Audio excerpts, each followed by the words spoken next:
All right, hello, I'm back again. This time we have the Chapter 8 study guide notes for Ender's Game.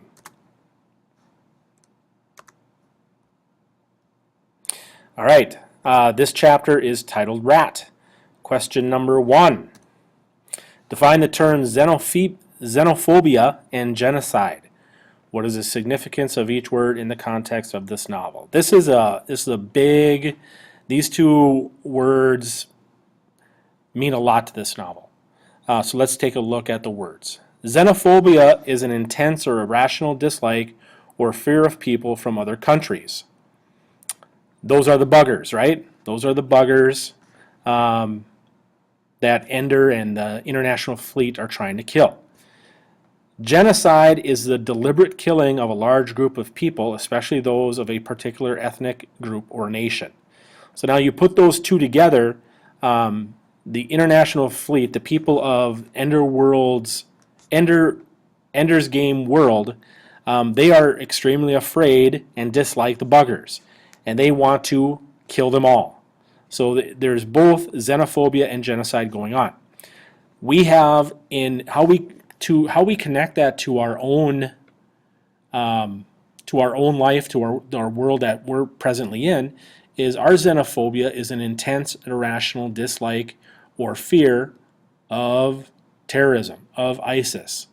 Those things that have struck at us before, i.e. 9/11, and the fear of that happening again. Genocide. When we talk about genocides, the genocide we can think about is the Holocaust. The Nazis had xenophobia of Jews, and Hitler did something about it, and he had 11 million people killed because of it. So these two terms definitely fit into Ender's Game, and they can also be applied to the world we live in now.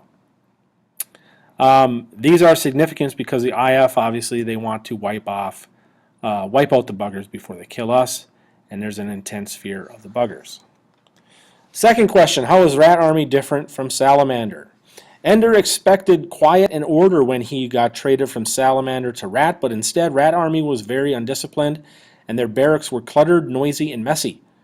But Ender is with Dink Meeker, who trains his platoon with discipline and wants Ender in battles. In fact, Dink Meeker goes so far as to have Ender teach his platoon how to attack feet first.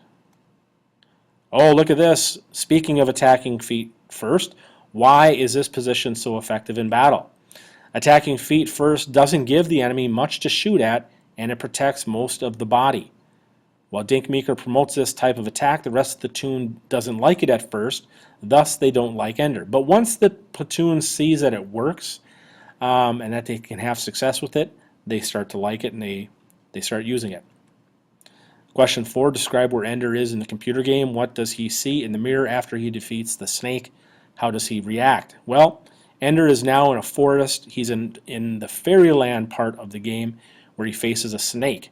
Ender's character kills a snake, but then he looks in the mirror and he sees the image of Peter with blood dripping down his chin and a snake tail in his mouth. Ender is repulsed and pushes his desk away from him. Again, this is another constant reminder that Ender feels that there are pieces of him, there are parts of him that are Peter, and that he doesn't like that. And the last question for this chapter.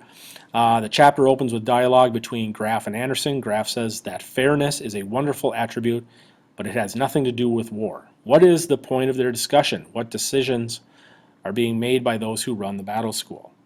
Basically, Graf wants the game to be unfair in order to prepare Ender, while Anderson still wants fairness because the rest of the cadets identify themselves to the game. Graf is focusing on just one cadet, Ender, while Anderson is thinking about all the cadets. Graf realizes that what he's doing may wreck the game, but he also understands that to defeat the buggers, they have to be willing to take any measure necessary.